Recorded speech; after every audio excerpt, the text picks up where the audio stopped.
네, 오늘은 10회차 레슨 내용 함께 보겠습니다. 한 달 과정 중에 절반 이상이 넘었고, 그 과정을 통해 가지고 뭐 크게 커리큘럼적으로 달라진 부분은 없습니다. 현재까지로서 포핸드, 백핸드 이렇게 치는 모습 20분 동안 반복하는 그런 모습을 볼 수가 있고요. 이날 같은 경우 포핸드는 조금 무릎을 사용을 하면서 가볍게 스플릿 스텝을 뛰면서 자세를 좀 이쁘게 가져가 보자, 그런 느낌이 많았던 것 같습니다. 상대적으로 손목이 뻣뻣하게 이렇게 꺾여 나가는 것들을 좀 최소화시키고 포핸드 임팩트 이후에 라켓이 좀 편안하게 돌 수 있으면서 그 라켓 편안하게 돌기 위해서는 좀 손목 부분에 임팩트 시에만 힘을 집어넣는, 그 전에는 이제 레깅과 휘핑을 조금 더 생각하면서 치는, 그렇게 해야지만 손목이 부드럽게 돌아 나올 수가 있다라고 생각을 했기 때문에 그런 이미지, 그런 느낌을 가지고 쳤다라는 그 점 말씀드리고 싶고요. 레슨 내내 조금 신발을 바꿔 신어갔으면 좋았겠다 싶었는데 너무 하나만 고집해가지고 보는 내내 조금 단조로운 모습, 그거는 조금 양해 말씀드리겠습니다. 이때 한창 나이키 베이퍼 프로 산지 얼마 안 된 이 신발에 꽂혀 있었던 터라 너무 좀 힘을 그리한 뭐 하얀 색깔 그런 느낌이 많이 나긴 하지만, 그리고 위에도 뭐 옷이 그렇게 다양하게 많은 편이 아니라 가지고 좀 단조로운 모습을 볼 수가 있지만, 샷에만 집중을 해서 열심히 연습을 해보자 이런 생각을 했기 때문에 조금의 후회 빼고는 전반적으로 만족을 하는 그런 모습이 머릿속을 스쳐 지나가서 한번 말씀을 드려본 거고요. 포핸드의 완성도 면에서는 10회차에서 그나마 조금 괜찮지 않나 싶습니다. 다만 이 다음 편 이제 남아있는 11화, 12화, 13 그쪽에서 다시 포핸드가 흔들리는 모습을 볼 수가 있기 때문에 이게 역시 꾸준하게 뭐 정립되었다 라고 보기에는 힘들겠지만, 최소한 이제 오늘 같은 경우 친 모습을 보면은 전반적으로는 조금 부드러운 편에 속하지 않나, 조금 개선이 되지 않았나 그런 생각이 들고요. 포핸드 관련돼서 이야기를 드리려고 하니까 굉장히 한정적인 부분이 많습니다. 뭐 전혀 다른 주제로 뭐 테니스계 이야기를 하기에도 시간이 촉박하고 이 영상을 틀어놓고 그런 이야기를 하기에도 좀 부적절한 것 같아서 이렇게 말씀드렸고, 이거 백핸드 바로 돌자마자 잭나이프, 어설픈 잭나이프를 하고 있는 모습인데, 무튼간 이렇게 신나서 쳐보고 있는 모습이었고, 포핸드가 잘 되니까 이게 전반적으로 메커니즘 자체가 백핸드도 자신이 있을 것 같고, 전반적으로 모든 그 몸의 기운이 좀 좋아졌다고나 할까요? 안 쓰던 잭나이프도 이날에 이렇게 좀 쳐보게 되면서 백핸드를 하고 있는 모습입니다.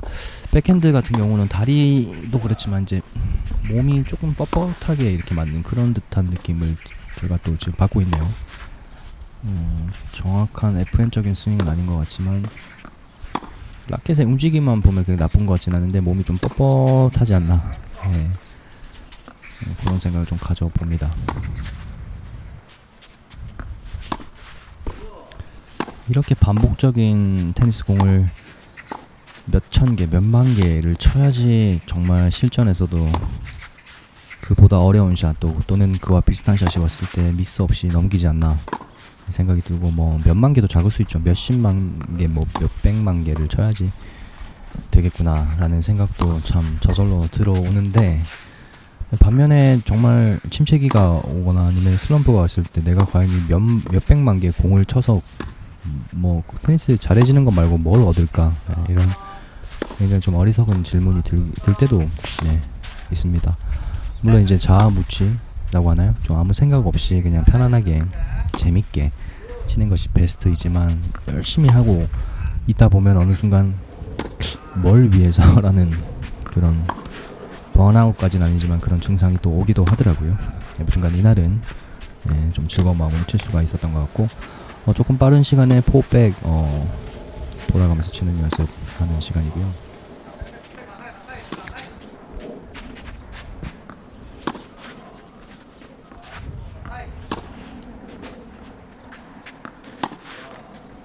백핸드 좀 급했네요.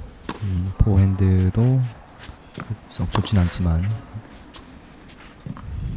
한 30개, 뭐 20개, 30개 정도, 30개 정도의 공을 포백으로 번갈아 가면서 치다 보면 어떤 한 타이밍이나 어떤 한 구간에서 좀 흔들리는 그런 것들도 볼 수가 있어요. 그래서 어떻게 개선해 나가야 될지 이런 것도 한번 생각을 해봐야 될 것 같은데, 초반 뭐 한 10개 정도는 잘 맞다가 그 이후에는 같은 아마 공의 코스일 텐데도 조금 덜 맞거나 그런 건 이제 아무래도 체력이나 그런 스텝 문제도 있지 않을까 생각이 들고, 이날 같은 경우도 이제 발리 앞쪽으로 나와서 발리 연습을 하고 있는 모습입니다. 포핸드 발리는 일단 좀 잘해 보이려면 제 생각에는 스텝이 경쾌해야 될 것 같다는 걸 느꼈고요. 처음에는 그물에 걸리더라도 또는 아웃이 되더라도 좋은 가벼운 스텝, 스플릿 이후에 하나 둘 샷, 네, 이렇게 쳐야지 좀 좋을 것 같다 생각이 듭니다.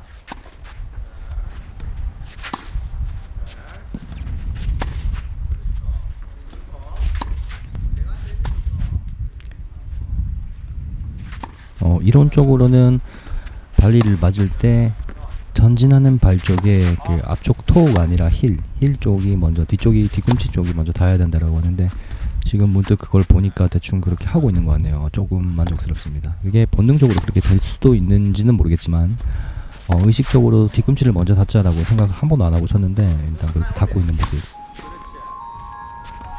확인할 수가 있었습니다. 처음으로 발견한 것입니다. 백 같은 경우는 뭔가 이게 뭐 좀 모션이 큰 것 같기도 하고 뻣뻣한 것 같기도 하고, 역시 전반적으로 몸이 이제 꼿꼿하게 서 있는 그런 느낌이 좀 많이 드는데요. 이 각도라서 그런지 아닌 각도 탓은 아닌 것 같고, 예. 그래서 좀 전진 방면, 진행 방면으로 이렇게 쭉 옮겨주면서 쳐야 된다는 이론은 있습니다만 역시 바꾸기가 쉽지가 않네요. 어느 정도 고착화되어 있다 보니까 이게 세세하게 따지고 들어가려다 보면은 이게 그립의 정확한 모양, 손가락의 악력, 그리고 손등을 얼마나 보여줄지, 그리고 손목이 얼마나 꺾여 있을지, 그리고 나가는 타이밍, 그 다음에 왼쪽 손이 잡아주는 역할, 뭐 등등 여러 가지가 있겠지만 상당히 이게 쉽게 하나하나가 고쳐지기에는 득다시 얘기해서 엄청나게 이쁜 자세로 교정하기에는 많은 시간과 노력이 필요하지 않나, 그렇게 생각을 또 해보면서 오늘 마지막 수업, 마지막 코스에서는 포발리, 백발리로 수업이 마감되는, 맞춰지는 그런 모습을 볼 수가 있었고요. 오늘 내용은 20분 중에 약 8분 가까이 이렇게 압축이 됐습니다. 저는 그러면 이제 남아있는 몇 회 안 되는 한 달 과정의 코스로 찾아뵙도록 하고, 오늘도 끝까지 시청 대단히 감사드립니다. 고맙습니다.